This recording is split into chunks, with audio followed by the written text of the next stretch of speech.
तो हम पढ़ रहे थे सर्कुलर मोशन और आज का हमारा टॉपिक है net acceleration acting on A particle having non uniform circular motion. अब जानते हो कि जब भी कोई particle non uniform circular motion से मूव करती है तो उनके पास दो एक्सेलरेशन होती है, एक होती है टेंजेंशियल एक्सेलरेशन और एक होती है सेंट्रीपिटल एक्सेलरेशन। तो टेंजेंशियल एक्सेलरेशन होती है और सेंट्रीपिटल एक्सेलरेशन होती है। ना तो टेंजेंशियल एक्सेलरेशन नेट एक्सेलरेशन है, ना तो सेंट्रीपिटल एक्सेलरेशन अपने आप में पार्टिकल का नेट एक्सेलरेशन है। तो नेट एक्सेलरेशन होगा क्या, वही अभी हम देखने जा रहे हैं कि क्या होगा उस पार्टिकल का नेट एक्सेलरेशन जो particle non uniform circular motion से मूव करती है। तो चलिए पहले तो एक सर्कुलर पाथ बना लेते हैं। यह है एक सर्कुलर पाथ जिस पर पार्टिकल मूव कर रहा है। यह है सेंटर ऑफ द सर्किल। मान लो पार्टिकल यहाँ पर है, हमने मान लिया, एज्यूम कर लिया पार्टिकल यहाँ पर है और पार्टिकल का यह है डायरेक्शन ऑफ द मोशन। बात करें इस पॉइंट पर, मान लो ये पॉइंट पी है, इस पॉइंट पर पार्टिकल का टेंजेंशियल एक्सेलरेशन का डायरेक्शन क्या होगा। तो टेंजेंशियल एक्सेलरेशन का डायरेक्शन टुवर्ड्स द टेंजेंट होता है, आप जानते हो टुवर्ड्स द टेंजेंट होता है और इसको हमने एटी से डिनोट कर दिया है। एटी मतलब टेंजेंशियल एक्सेलरेशन। और बात करें पार्टिकल की सेंट्रीपिटल एक्सेलरेशन की, तो आप जानते हो सेंट्रीपिटल एक्सेलरेशन हमेशा सेंटर की तरफ होती है, सेंटर ऑफ द सर्किल की तरफ होती है और इसको हमने डिनोट कर दिया मान लो ए सी से। ओके, ये रहा टेंजेंशियल एक्सेलरेशन और ये रहा सेंट्रीपिटल एक्सेलरेशन। तो यदि हम बात करें टेंजेंशियल एक्सेलरेशन की, तो टेंजेंशियल एक्सेलरेशन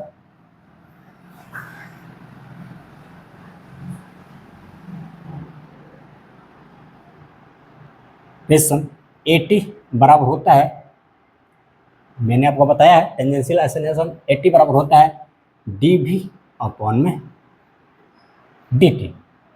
ये हमने बता रखा है आपको जब टेंजेंशियल एक्सेलरेशन पढ़ाया था प्रीवियस लेक्चर में। जहाँ पर वी क्या है तो स्पीड ऑफ द पार्टिकल है and T T is the time. और यदि बात करें हम सेंट्रीपिटल एक्सेलरेशन की, सेंट्रीपिटल एक्सेलरेशन की, तो सेंट्रीपिटल एक्सेलरेशन एसी बराबर होता है वी स्क्वायर अपॉन में आर। जहाँ पर वी क्या है तो स्पीड ऑफ द पार्टिकल है and R is the radius of the circle, circle का रेडियस है। तो देखो ये है टेंजेंशियल एक्सेलरेशन और ये है सेंट्रीपिटल एक्सेलरेशन।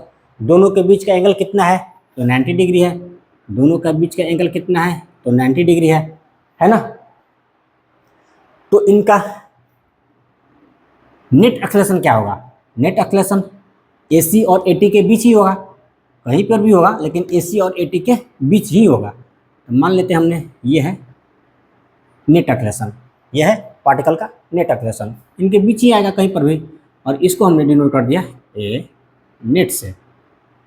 अब जानते हो दो वेक्टर जब एक दूसरे पर परपेंडिकुलर हो तो उनका जो नेट रिजल्टेंट वेक्टर होता है ना, उनका जो रिजल्टेंट वेक्टर होता है, पहले यहाँ पर लिख लेता हूँ मैं, net acceleration of the particle, particle का नेट एक्सेलरेशन ए नेट। अब जानते हो कि दो वेक्टर जब एक दूसरे के ऊपर परपेंडिकुलर होती है ना तो उनका जो रिजल्टेंट होता है ना क्या होता है। मान लो कोई वेक्टर है वेक्टर ए और वेक्टर बी, कोई वेक्टर है वेक्टर ए और वेक्टर बी, ये दोनों वेक्टर एक दूसरे के ऊपर परपेंडिकुलर है, ए और बी एक दूसरे के ऊपर परपेंडिकुलर है। तो इनका जो रिजल्टेंट होता है ना वो होता है R equal to under root A square plus B square. ये आप जानते हो वेक्टर में आपने पढ़ा था ऐसा। तो इनका रिजल्टेंट क्या होगा, यहाँ भी AT और AC के बीच 90 डिग्री का एंगल है, मतलब दोनों एक दूसरे के ऊपर परपेंडिकुलर है। तो हम लिखेंगे a net equal to under root AT के स्क्वायर प्लस AC के स्क्वायर। यस, या फिर आपको ऐसे लिख सकते हो इसको, AT बराबर आपने क्या लिखा है dV अपॉन में dt, लिखेंगे dV अपॉन में dt के स्क्वायर प्लस AC बराबर क्या है V स्क्वायर बराबर V स्क्वायर अपॉन में R, तो V स्क्वायर अपॉन में R ठीक होल स्क्वायर, ऐसे आप लिख सकते हो। ठीक है ना। तो ये हुआ आपका नेट एक्सेलरेशन √80² प्लस AC², या फिर आप लिख सकते हो dV/dt के होल स्क्वायर प्लस V²/r के होल स्क्वायर अंडर रूट में। ओके, इतनी तो हो गई। ये तो इनका मैग्नीट्यूड हो गया, ये नेट एक्सेलरेशन का मैग्नीट्यूड हो गया। और एक भी बात करें डायरेक्शन की ना, तो चलो पहले इसका नोट करो तो अब हम देखेंगे direction of net acceleration. Direction of net acceleration, तो मान लो ये वाला है ना नेट एक्सेलरेशन, तो मान लेते हैं ये हॉरिजॉन्टल के साथ कितना डिग्री एंगल बना रहा है, तो अल्फा का।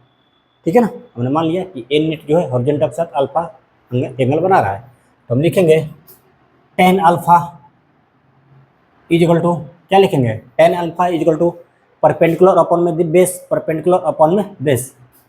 देखो परपेंडिकुलर अपॉन में बेस, तुम बोलोगे परपेंडिकुलर यहाँ पर कैसे है, दो वेक्टर, किसी वेक्टर को आप शिफ्ट कर सकते हो ना from one place to another place without the change of direction. तो इस वेक्टर को क्या करेंगे हम, यहाँ पर शिफ्ट कर देंगे, यहाँ पर शिफ्ट कर देंगे तो क्या हो जाएगा, 80 वाले वेक्टर को यहाँ पर शिफ्ट कर देंगे, यहाँ पर 80 वाले वेक्टर को यहाँ पर शिफ्ट करेंगे, ये वाला 80 वेक्टर है ना, इसको हम क्या करेंगे यहाँ पर शिफ्ट कर देंगे। तो tan अल्फा बराबर लिख सकते हैं ना परपेंडिकुलर अपॉन में बेस, परपेंडिकुलर अपॉन में बेस। हम लिखेंगे परपेंडिकुलर क्या है 80 अपॉन में AC, या फिर आप लिख सकते हो tan alpha is equal to 80 हमने कितना निकाला था dV अपॉन में dt, और AC हमने कितना निकाला था V² अपॉन में R। ये है आपका डायरेक्शन ऑफ नेट एक्सेलरेशन। तो सर्कुलर मोशन में हम ये तो समझ लेते हैं कि भाई टेंजेंशियल एक्सेलरेशन क्या है, सेंट्रीपिटल एक्सेलरेशन क्या है, लेकिन हम नेट एक्सेलरेशन के बारे में, हम नेट एक्सेलरेशन को हम ध्यान में नहीं रखते हैं। आमतौर पर क्या होता है, नेट एक्सेलरेशन को हम ध्यान में नहीं रखते हैं, ठीक है ना, इसके बारे में नहीं जान पाते हैं।